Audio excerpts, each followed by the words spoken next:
dalam kehidupan ini, setiap manusia memiliki nasib yang berbeda-beda. Akhir kehidupannya yang berbeda-beda. Tetapi ada dua kesamaan. Apa dua kesamaan itu? Ya, dua kesamaan itu yaitu memiliki nasib yang baik, memiliki nasib yang buruk. Ya. Jadi kalau manusia itu kalau tidak memiliki nasib yang baik pasti buruk. Kalau tidak buruk pasti baik. Dan setiap orang tentu menginginkan ya, memiliki nasib yang baik. Walaupun pada kenyataannya tidak semua manusia memiliki nasib yang baik, dalam artian akhir kehidupannya baik. Nah, apa saja yang perlu kita lakukan dan bagaimana tipsnya agar kita memiliki nasib yang baik, akhir kehidupan kita baik? Nah, salah satu yang sangat prinsip sekali adalah kita sebagai orang yang beriman, kita harus pertama berhusnuzon kepada Allah Subhanahu wa taala. Nah, ini modal dasar. Ya, modal dasar kita harus memiliki prasangka yang baik kepada Allah. Mengapa? Karena ini menjadi potensi, menjadi power di dalam diri untuk mencapai kebaikan-kebaikan. Allah sudah menganugerahkan kepada kita semua berbagai macam potensi dalam kehidupan. Baik jasmani ataupun rohani, kita bersyukur kepada Allah Subhanahu wa taala memiliki ya jasmani dan rohani yang sehat, yang sempurna. Ya, berapa banyak saudara-saudara kita yang tidak diberikan ya jasmani yang sempurna, tetapi mereka berhasil dalam kehidupan. Nah, kita yang diberikan kesempurnaan jasmani, tentunya kita harus lebih baik lagi sebagai tanda syukur kita kepada Allah Subhanahu wa taala. Kita meyakini bahwa Allah sudah memberikan semua potensi jasmani dan rohani kita, bahkan diberikan anugerah hidayah ad-din. Kita ditakdirkan sebagai seorang muslim yang beriman kepada Allah, itu adalah anugerah. Nah, selanjutnya yang kedua, ya, sebagai tanda syukur kita terhadap anugerah-anugerah yang diberikan Allah itu, maka kita harus senantiasa berusaha melakukan kebaikan-kebaikan. Kenapa? Karena ada ya, satu sisi memang hukum alam, satu sisi lagi itu memang perintah dari Allah. Allah sudah menegaskan, "Faman ya'mal mithqala dzarratin khairan yarah wa may ya'mal mithqala dzarratin syarran yarah." Barang siapa yang melakukan kebaikan dapat kebaikan itu. Tetapi orang yang melakukan kejelekan pasti dia pun akan mendapatkan dari kejelekan yang dia lakukan. Maka dalam hukum alam itu sudah jelas. Ketika misalkan Anda menanam jagung, sudah dipastikan ya sekitar 3 bulan ataupun 4 bulan Anda akan memanen jagung. Jelas. Ketika Anda menanam singkong, maka beberapa bulan kemudian Anda pun akan memanen singkong tersebut. Dan begitu juga ketika menanam yang lain. Nah, tidak ada orang yang menanam singkong memanen jagung, nggak ada. Atau sebaliknya, menanam jagung ya nanti memanen singkong, tidak. Pasti kalau menanam jagung dapat jagung, menanam singkong dapat singkong. Nah, begitu juga ketika Anda menanam kebaikan-kebaikan, cepat ataupun lambat dapat kebaikan. Pasti yakin. Nah, sebaliknya ketika menanam kejelekan-kejelekan, cepat ataupun lambat suatu saat akan mendapatkan dari hasil upaya yang Anda lakukan itu. Nah, banyak manusia yang dalam kehidupan ini dianggapnya apa yang kita lakukan saat ini tidak akan berpengaruh di masa yang akan datang, ataupun tidak menghasilkan apa-apa di masa yang akan datang. Akhirnya dia melakukan berbagai macam perbuatan dosa, keji mungkar, bully, korupsi, dan berbagai macam kelakuan-kelakuan dosa, dianggapnya udah selesai, nanti aja cepat-cepat taubat.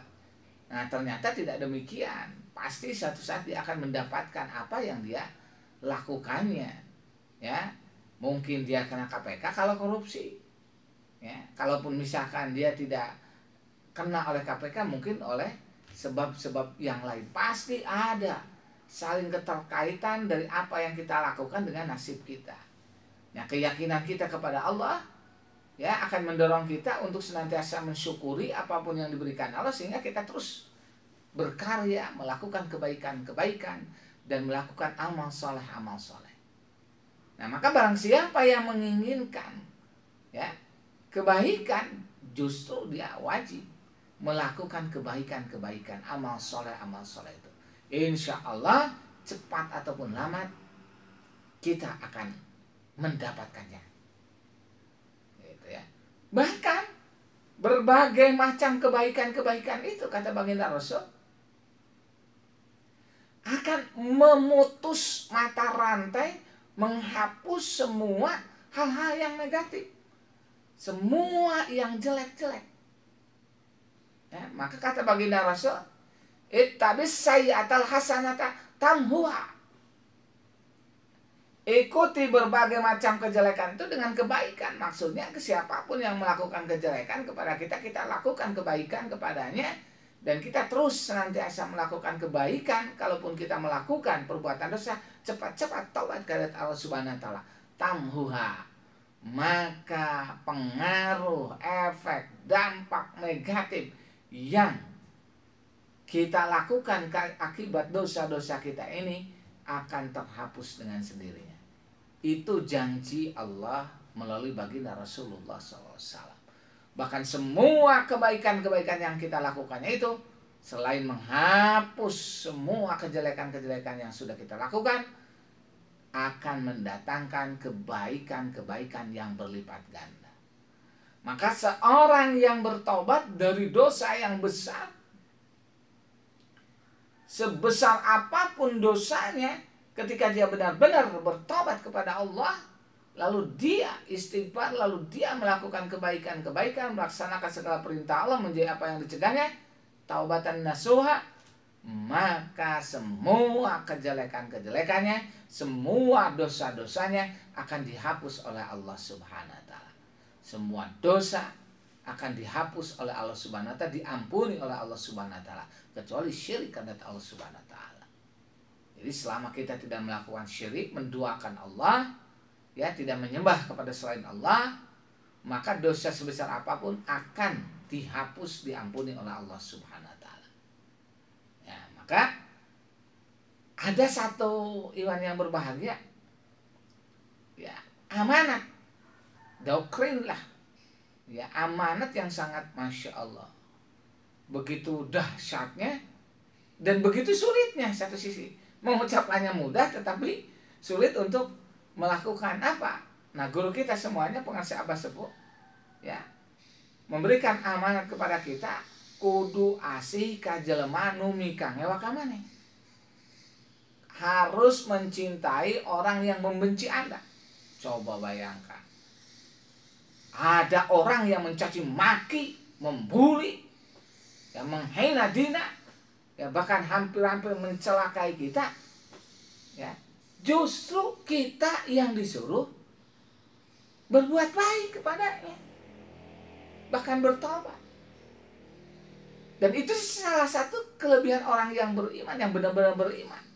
Jadi ketika kita mendapatkan musibah, ketika kita mendapatkan sesuatu yang tidak nyaman, tidak perlu menyalahkan orang lain, apalagi lingkungan, tetapi kembali lagi ke dalam diri kita. La ilaha illa anta subhanaka inni kuntu minadh dhalimin. Ya Allah, Maha suci Engkau ya Allah, ini kuntu minadh dhalimin, aku ini termasuk orang-orang zalim. Maka apapun yang terjadi saat ini mungkin dari akibat dosa-dosa kita. Itu kelebihan orang yang benar-benar beriman, berintrospeksi diri, bermuhasabah diri.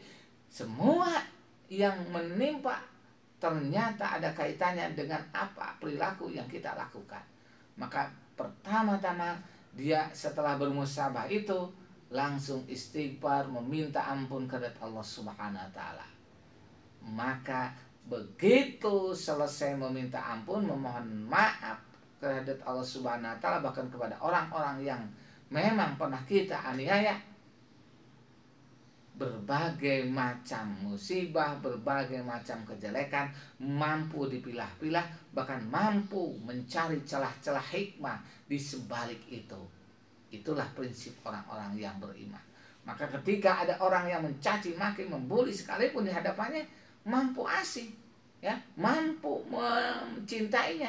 Mengapa? Karena justru, ya, itu merupakan wasilah, pintu masuk kita untuk melakukan kebaikan dan kembali kepada Allah. Ya, sejauh mana ketulusan, keikhlasan kita, ya, terhadap apapun yang memang Allah berikan, dan kita meyakini itu semuanya tidak akan terjadi kecuali atas izin Allah. Dan itu menjadi wasilah, ya, ashkuru am akfur. Apakah aku bisa bersyukur atau kufur?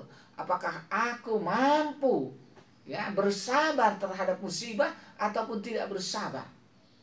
Ketika kita bersabar kepadanya, bahkan mampu, ya, menularkan kebaikan-kebaikan, maka akan dilipat gandakan oleh Allah Subhanahu wa taala pahalanya di sisi Allah. Di akhiratnya mendapatkan pahala yang berlipat ganda, di dunianya pun jelas langsung otomatis diberikan reward berupa ketenangan, kenyamanan, kedamaian dalam hidup. Loh, mengapa kok menerima orang yang meminta maaf kepada kita, yang marah-marah, ya, justru kita maafkan? Karena justru ketika seseorang marah itu, nggak ada orang yang marah dalam keadaan bahagia, damai, nyaman. Pasti orang yang marah itu dalam keadaan stres, depresi, bahkan, ya, gejolaknya di dalam diri itu tidak nyaman, ya, tidak bahagia. Jadi nggak ada orang yang marah-marah itu bahagia, nggak ada. Pasti orang yang marah-marah itu, apalagi yang iri dengki, ya, balas dendam melulu di dalam dirinya itu pasti seumur hidupnya akan senantiasa tersiksa. Bahkan orang yang memiliki dendam kesumat itu ibarat apa? Dia memegang celurit yang sudah melukai dirinya. Ketika dia mengingat orangnya itu langsung sakit, bertambah ke dalam celuritnya. Ketika diingatkan langsung sakit. Ketika dia mendengar sebutan namanya, dia semakin sakit dan sakit. Ya.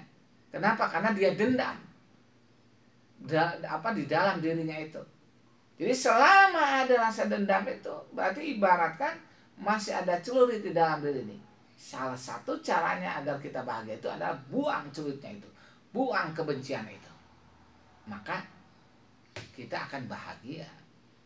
Nah, maka kenapa kita harus menyayangi orang yang membenci kita itu? Karena kita menyayangi, sayang, kasihan.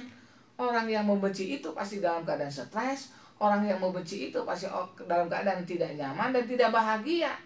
Sudah tidak nyaman, tidak bahagia, malah dimarahi lagi oleh kita. Ya, tambah parah. Dia kasihan. Dan yang lebih kasihan lagi, kita kasihan ke dalam diri kita. Kalau ketika kita ikut-ikutan marah, maka kita pun tidak akan nyaman. Ya, tidak akan bahagia. Bahkan kata sebagian dokter mengatakan ketika Anda punya darah tinggi, jangan terlalu banyak marah, kan? Jangan terlalu banyak berpikiran-pikiran negatif dan sebagainya. Itu kenapa? Karena memang saling ketergantungan. Ya, ketika misalkan Anda marah itu langsung, ya, merespon jasad, ya, anggota tubuh ini dengan respon yang negatif. Makannya akhirnya tidak nyaman. Kalau ada orang yang ngajak ngomong pun tidak mood, ya, bawaannya itu marah, bawaannya itu mangkel, wah, pokoknya nggak nyaman. Maka pantas, gitu ya, kita diwajibkan justru sebaliknya mencintai orang yang membenci kita. Itu. Dan baginda Rasul, Masya Allah, memberikan contoh kepada kita. Ya.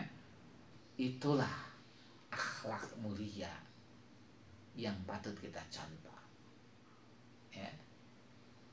Dan itulah yang akan menjadikan kita hidup nyaman, damai, bahkan sukses dalam kehidupan. Nah, itu selalu melakukan kebaikan-kebaikan dalam situasi kondisi apapun. Ya. Bahkan ketika kita melakukan kebaikan itu bisarra wa darra, baik dalam keadaan lapang ataupun dalam keadaan kepepet, kita terus melakukan kebaikan. Ya, kalau kita mampu dengan tenaga, kalau kita mampu dengan harta kekayaan, melakukan kebaikan dengan harta kekayaan, kalau hanya pikiran-pikiran, kalaupun tidak minimal mengucapkan doa-doa yang baik kepada siapapun. Nah, insya Allah ya, siapapun yang melakukan kebaikan-kebaikan itu pasti akan mendapatkan balasannya di sisi Allah. Selanjutnya tentunya kita harus istiqomah, berusaha istiqomah. Ya. Dan itu istiqomah itu Masya Allah khairu min alfi karamah, kata sebagian ya para ulama itu, sebaik-baiknya ya, bahkan lebih baik dari 1000 karamah sekalipun. Maka baginda Rasul memberikan warning kepada kita, ya, bukan banyaknya, tetapi dawamnya.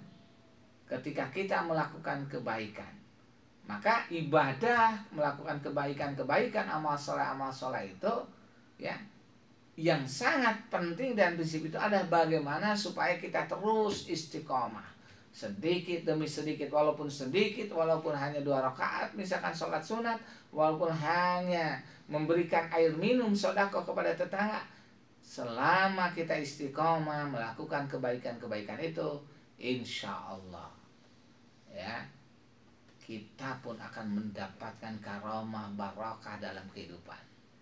Nah, mudah-mudahan ya kita senantiasa optimis dalam kehidupan ini, ya, bahkan terus melakukan kebaikan dalam hidup ini, berhusnuzon kepada Allah Subhanahu wa Ta'ala, terus melakukan kebaikan-kebaikan, dan yang ketiga istiqomah untuk terus dalam kebaikan-kebaikan. Maka apapun yang kita dapatkan dalam kehidupan ini tidak lain tujuannya hanya mengharapkan ridha Allah, dan tidak lain semuanya itu untuk kebaikan dunia dan akhirat. Sebagaimana doa yang senantiasa kita lantunkan setiap saat, setiap waktu, tak kalah berdoa, Rabbana atina fid dunya hasanah wa fil akhirati hasanah wa qina adzabannar. Ya Allah, ya Tuhan kami, berikanlah kebaikan dunia dan kebaikan di akhirat.